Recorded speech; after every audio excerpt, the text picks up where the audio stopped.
RP Bara Public Consultation inilunsad ng Provincial Assessor's Office sa bayan ng Sharif Abguac, Maguindanao del Sur.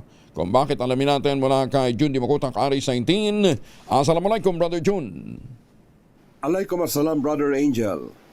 Nagsagawa ng public consultation ang Maguindanao del Sur Provincial Assessor Office sa bayan ng Sharif Abguac na dinaluhan ng more or less 300 attendees mula sa mga bayan ng Mama Sapano, Pandag, Datu Hofer, Ampatuan, Datu Abdullah Sangki, Sharif Saidona at Sharif Abguac bilang host LGU at tinalakay ang Proposed Real Property Evaluation and Assessment Reform Act o RP VARA na nakasaad sa Republic Act 12001.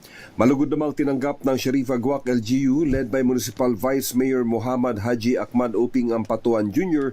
in behalf of the Municipal Mayor Dato Ahmad Mitra Ampatuan Sr. ang lahat ng dumalo. Ganun din ang Provincial Assessor Office na pinamumunuan ni Rod Masukat and Party.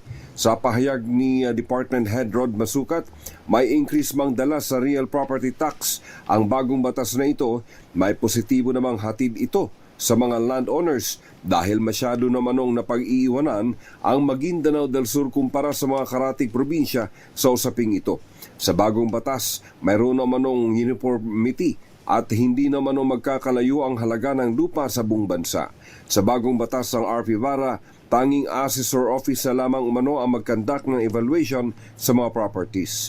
Samantala, bilang reaksyon in behalf of Sharif Abguac Mayor Dato Ahmad Mitra Ampatuan Sr. at Vice Mayor Haji Uping Ampatuan Jr., inihayag naman ni Sharif Abguac Executive Secretary and LGU Spokesperson Anwar Imblawa na noon pa man ay ginagampanan ng LGU Sharif Abguac ang koleksyon ng real property tax.